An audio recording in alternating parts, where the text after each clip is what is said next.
প্রতিনিধি শুনলাম উনি নাকি এই ইউনিয়নের চেয়ারম্যান, উনি নাকি এখানে আসতে পারে না। কে ঠিক না? পরিবেশ কে তৈরি করে দিয়েছে? এজন্য প্রশংসা হবে আল্লাহ। জোরসে বলেন আলহামদুলিল্লাহ।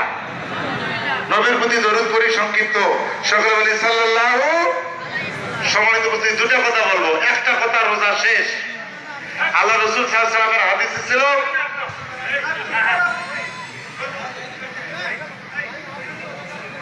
জি ভাই,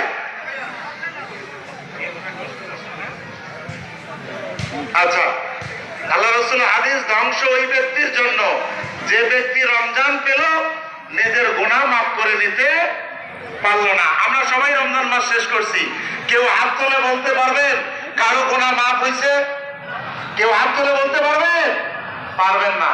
সাহাবায়ে কেরামদের চরিত্র আমাদেরকে ফলো করতে হবে। ঈদুল ফিতরের নামাজের সময় হযরত ওমর রাদিয়াল্লাহু তাআলা আনহু খলিফায়ে মুসলিমিন ছিলেন, গোটা অর্ধেক পৃথিবীর শাসনকর্তা। ঈদের মাঠ সবাই আসছে, ওমর রাদিয়াল্লাহু তাআলা আনহু নাই। খোঁজ করা হচ্ছে আমিরুল মুমিনিন নাই কেন? চতুর্দিকে খোঁজা হচ্ছে, আমিরুল মুমিনিন মাঠে নাই। খোঁজ করতে করতে তার বাসায় যাওয়া হয়েছে।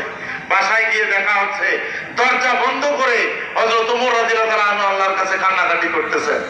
সবাই জিজ্ঞাসা করছিল, ইয়া আমিরুল মুমিনিন, আপনি কাঁদেন কেন? আজকে তো খুশির দিন, আপনি কাঁদেন কেন? তিনি বলেছিলেন, আজকে তো তার জন্য খুশির দিন যে তার গুনাহ মাফ করে নিতে পেরেছে। আমি জানি না আমার গুনাহ মাফ হয়েছে কিনা। সম্মানিত উপস্থিতি, খেয়াল রাখতে হবে। আমি আপনাদেরকে অনুরোধ করি, দুনিয়াতে আশারে মুবাশশির যে 10 জন সাহাবী দুনিয়াতেই বেহেশতের সুসংবাদ প্রাপ্ত হয়েছে, তার একজন হলেন হযরত ওমর রাদিয়াল্লাহু তাআলা আনহু। তিনি ঈদের দিন এরকম কান্নাকাটি করেন। আমরা কি ইমানদার হয়ে গেলাম!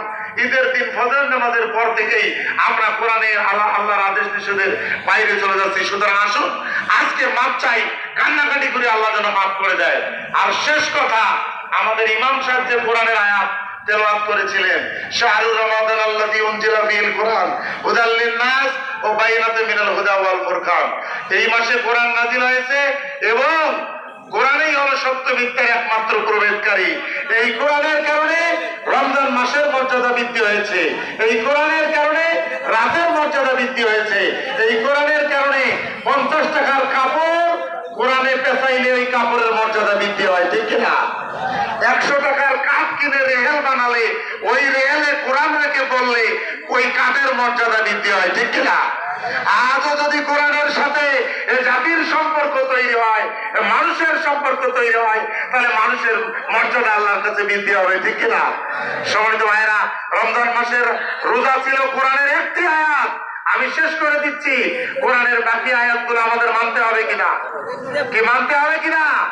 সম্মানিত ভাইরা, এখানে তাকবীর দিচ্ছে, আল্লাহু আকবার, আল্লাহু আকবার, লা ইলাহা ইল্লাল্লাহ, আল্লাহু আকবার, আল্লাহু আকবার, ওয়া লিল্লাহিল হামদ। মুখে বলতেছি, আমরা মনে জানি না এটা কি বলতেছি, ঠিক কিনা? এখানে বলতেছে আল্লাহু আকবার, মানে আল্লাহ বড়, আল্লাহ বড়, আল্লাহ ছাড়া কাউকে মানি না, আল্লাহ বড়, আল্লাহ বড়, সকল প্রশংসা আল্লাহ। এই বাংলা বা আরবি কথাগুলো, বাংলা কথাগুলো আমরা আরবিতে বলি। আমরা কি আল্লাহকে সব জায়গায় বড় মনে করি? কি করেন কিনা? তাহলে জোরে একটা তাকবীর দেন, লিল্লাহি তাকবীর, লিল্লাহি তাকবীর। এই তাকবীর শুনলে শয়তানের অন্তরে জ্বালা হয়, গোটা পৃথিবীর শয়তানের অন্তরে জ্বালা ধরে, ঠিক কিনা? তাহলে আল্লাহ কি খালি এই মাঠে বড়? নামাজ শুরু হয় কি বলিয়া? আল্লাহু আকবার। আযান শুরু হয় কি বলিয়া? ইকামত শুরু হয় কি বলিয়া? রুকুতে যাই কি বলিয়া? সিজদায় যাই কি বলিয়া?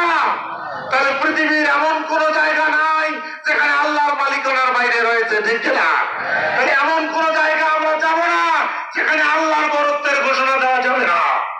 জোরে সোরে আল্লাহর বরত্বের আরেকটা ঘোষণা দেই, লিল্লাহি তাকবীর, আল কোরআনের আলো।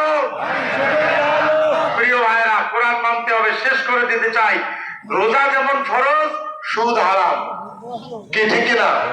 সুদ এই দেশে বাতিল হোক, চান কিনা? কারা কারা চান হাত তুলে দেখা। লিল্লাহি তাকবীর, আল কোরআনের আলো। আচ্ছা, আপনারা হাত তুলছেন, দেশ থেকে কি সুদ বন্ধ হইলো? কোন স্কোপ আছে? 18 কোটি মানুষ হাত তুলবে। গত সপ্তাহে হাইকোর্টের একটা রায় হয়েছে, ব্যক্তি পর্যায়ে সুদ খাওয়া যাবে না, ব্যক্তি পর্যায়ে দাতন ব্যবসা করা যাবে না। সম্মানিত ভাইয়েরা, তাহলে ব্যক্তি পর্যায়ে যাবে না, রাষ্ট্র পর্যায়ে যাবে, ঠিক কিনা? হাত তোলা লোক এমন জায়গায় দিতে হবে যারা হাত তুললে বাংলাদেশ থেকে সুদ চিরতরে বন্ধ হবে, ঠিক কিনা? দোয়া চাই সকলের, কথায় ভুল ত্রুটি হলে ক্ষমা চাই। দুনিয়াতে যদি আর দেখা না হয় মাফ করে দিবেন, জান্নাতে যেন আমাদের সবার একসাথে দেখা হয়। সকলে বলে আমিন। এই মাঠের উন্নয়নের জন্য ব্যক্তিগতভাবে আমরা সহযোগিতার আমি চেষ্টা করব।